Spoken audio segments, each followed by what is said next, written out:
قرآن مجید فرقان حمید کا جو مقام تلاوت کیا ہے، خالق کائنات نے فتح مکے کا اس میں ذکر فرمایا۔ اللہ فرماتا ہے انا فتحنا لک فتحا مبینا، پیارے محبوب آپ کی خاطر ہم نے آپ کو فتح مبین عطا فرما دی۔ کس کی خاطر؟ محبوب کی خاطر فتح مبین عطا فرما دی۔ تو آپ لوگ نے بارہا مرتبہ یہ سنا ہے کہ مکہ المکرمہ کے ارد گرد بہت سارے قبائل تھے، جن میں سے 2 قبیلے بڑے مشہور ہیں، اور وہ 2 قبیلوں کی لڑائی آپس میں بڑی مشہور تھی۔ ایک قبیلہ بنی بکر اور دوسرا قبیلہ خزاعہ۔ تو ان کی لڑائی کو کم کرنے کے لیے قبیلہ بنی بکر قریش مکہ کے ساتھ ہو گیا اور قبیلہ خزاعہ مسلمانوں کے ساتھ ہو گیا۔ تو یہ جو لڑائی تھی اس کو کم کرنے کے لیے یہ کام کیا گیا۔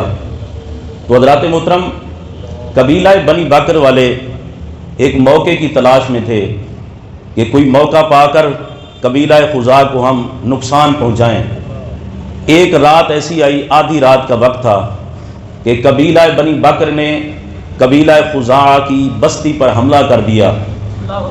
وہ رات کو سو رہے تھے، کچھ عبادت میں مصروف تھے، ادھر قریش مکہ بھی ساتھ دے رہا تھا بنی بکر کا۔ انہوں نے حملہ کیا، کچھ لوگوں کو مار دیا، کئی لوگوں کو زخمی کر دیا۔ لڑائی ساری رات ہوتی رہی۔ صبح ہونے سے پہلے بنی بکر والے اور قریش مکہ اپنے اپنے گھر آ گئے تاکہ کوئی پہچان نہ سکے۔ تو جب صبح ہوئی، قبیلہ خزاعہ جو صحابہ کرام اور میرے پاک نبی کے ساتھ تھے، 40 بندوں کا قافلہ تیار کیا۔ انہوں نے کہا مکے میں لوگ تکلیفیں بڑی دیتے ہیں، ہم وہاں کیوں نہ جائیں جہاں ساری تکلیفیں دور ہوتی ہیں۔ اور ایک بات یاد رکھیں، میرے پاک نبی کے صحابہ وہ ہیں جنہوں نے فتح مکہ سے تقریباً 8 سال پہلے اپنا گھر چھوڑا، اپنے بچے چھوڑے، اپنی مال و دولت چھوڑا۔ میں نے کہا صحابہ کس لیے چھوڑا؟ کہا بددعا کے چہرے والے کے لیے چھوڑا۔ اور صحابہ کرام نے اپنا مال، اپنی دولت، اپنے بچے، اپنا گھر، اپنا وطن چھوڑ کے بتا دیا اسلام کے مقابلے میں اگر یہ چیزیں آئیں تو ہم یہ چھوڑ سکتے ہیں، نہ اسلام چھوڑ سکتے ہیں، نہ محمد کا دامن چھوڑ سکتے ہیں۔ اب قبیلہ خزاعہ کے 40 بندے تیار ہوئے جانے کے لیے۔ میرے پاک نبی کی بارگاہ میں کہا وہاں چلتے ہیں مدینہ المنورہ میں، وہاں ساری مشکلیں حل ہوتی ہیں۔ اب بڑے غور سے آپ نے سننا ہے، یہاں سے یہ 40 بندوں کا قافلہ چلا، ان میں ایک شخص تھا جس کا نام تھا عمر بن سالم۔ یہاں سے جب چلے، سفر شروع ہوا تو اس نے میرے پاک نبی کی بارگاہ میں کچھ اشعار کہے، اور اشعار میں کہہ رہا تھا یا رسول اللہ ہماری مدد کیجئے۔ میرے آقا کو وہ پکار رہا تھا، آقا کی بارگاہ میں التجا کر رہا تھا، یا رسول اللہ مدد کریں، ہماری مدد کریں، ہم پر ظلم ہو گیا، ستم ہو گیا، قریش مکہ نے اور بنی بکر نے ہم پر ظلم کر دیا ہے۔ ادھر میرے آقا مدینے میں بیٹھ کے ان کی فریاد کو سن رہے تھے۔ لوگ کہتے ہیں پکارتے ہو، پکارنے میں فائدہ کیا ہے؟ یہ تو شرک ہو جاتا ہے۔ جب تم اللہ کے علاوہ کسی کو پکارتے ہو یہ تو شرک ہو جاتا ہے۔ مجھے حضرت ابراہیم علیہ السلام کی وہ پیاری بات یاد آ گئی، سورہ بقرہ ہے، پارہ نمبر 3 ہے۔ اللہ قرآن میں فرماتا ہے وَإِذْ قَالَ إِبْرَاهِيمُ، جب حضرت ابراہیم علیہ السلام نے کہا ربی ارینی کیف تحیی الموتى، حضرت ابراہیم علیہ السلام نے اللہ کی بارگاہ میں عرض کی یا اللہ مجھے دکھا تو صحیح مردے کیسے زندہ کرتا ہے۔ یہ اسی ٹاپک پہ میں بات کر رہا ہوں اور قرآن سے کر رہا ہوں۔ لوگ کہتے ہیں پکارتے ہو تو کہاں لکھا ہوا ہے؟ اور اللہ کے علاوہ بھی کسی کو پکارنا چاہیے۔ اللہ کو تو پکاریں، اللہ کے علاوہ بھی کسی کو پکاریں۔ ابراہیم علیہ السلام نے عرض کی یا اللہ تو مردے کیسے زندہ کرتا ہے، میں دیکھنا چاہتا ہوں۔ فرمایا خلیل تجھے یقین نہیں ہے، تیرا ایمان نہیں ہے۔ یا اللہ ایمان تو ہے، ولیکن لیطمئن قلبی، لیکن چاہتا ہوں دل کو اطمینان ہو جائے۔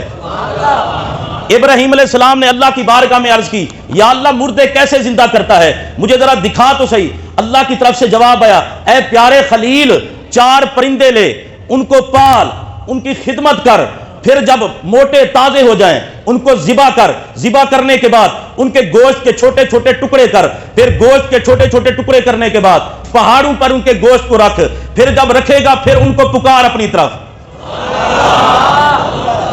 میں نے عرض کی یا اللہ یہ تو مردہ ہو گئے، ان کو بھی پکارنا ٹھیک ہے؟ فرمایا تمہاری نگاہ میں ٹھیک نہ ہو تو نہ ہو، خدا کی نگاہ میں تو ٹھیک ہے نا۔ فرمایا پیارے خلیل 4 پرندے لے، ذبح کر کے گوشت کے ٹکڑے کر کے قیمہ بنا کے پہاڑوں پہ رکھ دے۔ یا اللہ پھر کیا کرنا ہے؟ فرمایا پھر ان کو پکار۔ اب دیکھیں ابراہیم علیہ السلام نے جب پکارا، مردہ تھے کہ نہیں تھے؟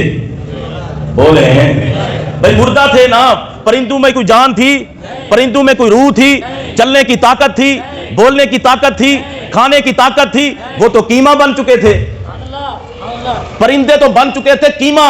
لیکن رب نے کہا پیارے خلیل میرا آرڈر یہی ہے، بس تو ان کا قیمہ بنا کے جب یہ مردہ بن جائیں۔ لوگ کہتے ہیں پکارتے ہو نبی کو، میں نے کہا میرا نبی تو بڑی شان والا ہے، تو پہلے داتا صاحب دی گل کر، تو پہلے خواجہ صاحب کی گل کر، پہلے بابا فرید کی گل کر۔ کہنے لگا تم پکارتے ہو اپنے نبی کو یا لگا کر پکارتے ہو، یہ تو شرک ہو گیا، یا تو صرف اللہ کے ساتھ لگاتے ہیں۔ میں نے کہا جب ابراہیم علیہ السلام سے اللہ نے فرمایا اے خلیل ان کو پکار، جناب ابراہیم نے کہا یا ایھا الدیک یا ایھا الحمامہ یا ایھا النسر، فرمایا او مرغ، او مور، او کبوتر، اللہ کے نام سے تجھے پکار رہا ہوں، میں اللہ کی اجازت سے پکار رہا ہوں۔ اب یہ نہ دیکھنا کہ تم مردہ ہو، اللہ کا آرڈر ہے دوڑتے ہوئے میری بارگاہ میں آ جاؤ۔ یہ جناب ابراہیم خلیل اللہ نے کہا تھا یا ایھا الدیک، اے مرغ جلتی آ۔ اچھا کس کو بلایا؟ مردے کو بلایا۔ میرا سوال یہ ہے اگر مردے کو یا لگا کر بلایا جائے اسے اللہ زندگی دے دیتا ہے، داتا صاحب میں بلایا جائے، نہیں جن کو سمجھ آ رہی ہو سبحان اللہ کہہ لیں۔ اگر داتا صاحب کو بلایا جائے تو پھر مولا علی کو بلایا جائے، صدیق اکبر کو بلایا جائے، فاروق اعظم کو بلایا جائے، عثمان غنی کو بلایا جائے، بھائی یہ تو سارے میرے پاک نبی کے نوکر ہیں، محمد عربی کی وجہ سے ان سب کو عزت ملی ہے۔ لیکن جو میں بات کرنے لگا ہوں وہ سنیں بڑی توجہ سے، جناب خلیل نے مردے کی طرف یا کا لفظ کر کے پکارا تو وہ دوڑتا ہوا آپ کے قدموں میں آ گیا۔ میرا سوال یہ ہے مردے کو پکارا جائے وہ تو آ جائے، میرا نبی گنبد خضرا میں رہ کے سب غلاموں پر نظر رکھتا ہے، میرے آقا کو جب کوئی پکارتا ہے محمد پکار کو بھی سنتے ہیں مدد بھی فرماتے ہیں۔ وہ بندہ پکار رہا تھا یا رسول اللہ مدد فرمائیں، ہوں گل سمجھ آئے تو پھر سبحان اللہ کہو، یا رسول اللہ مدد فرمائیں، مدد فرمائیں۔ وہ پکار رہا تھا، حضرت میمونہ کہتی ہیں رضی اللہ تعالیٰ عنہ، آپ کہتی ہیں آدھی رات کا وقت تھا، چونکہ مدینے سے مکہ جاتے ہوئے کئی دن لگتے ہیں، اور کئی دن لگتے ہیں تو کئی میلوں کا فاصلہ ہے۔ حضرت میمونہ رضی اللہ تعالیٰ عنہ آپ کہتی ہیں سرکار اٹھے، وضو فرمایا اور میں نے آواز سنی۔ آواز کیا تھی؟ آقا کہہ رہے تھے لبیکا، اور یہاں تو غلام لبیکا کہتے ہیں، وہاں آقا کہہ رہے ہیں، آقا کہہ رہے تھے لبیکا لبیکا لبیکا، کہتے ہیں 3 مرتبہ آقا علیہ الصلوۃ والسلام نے کہا لبیکا۔ اگلے جملے سنیں، نصرتا نصرتا نصرتا۔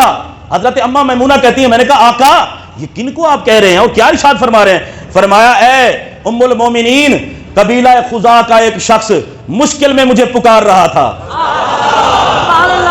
اور قبیلہ خزاع کا کوئی بندہ پکارے تو آقا 3 مرتبہ لبیک کہیں تو جڑا امتی ہو کے پکارے، نہیں ڈھلے بولے تو سبحان اللہ نہیں آخی صحیح، اور قبیلہ خزاع کا بندہ پکارے جن کا معاہدہ ہوا تھا وہ پکارے تو آقا 3 مرتبہ کہیں لبیکا۔ پتہ نہیں محمد عربی کا کلمہ پڑھنے والا، آپ کی ذات پہ درود و سلام پڑھنے والا جب پکارتا ہوگا تو میرے آقا کتنا کرم فرماتے ہوں گے۔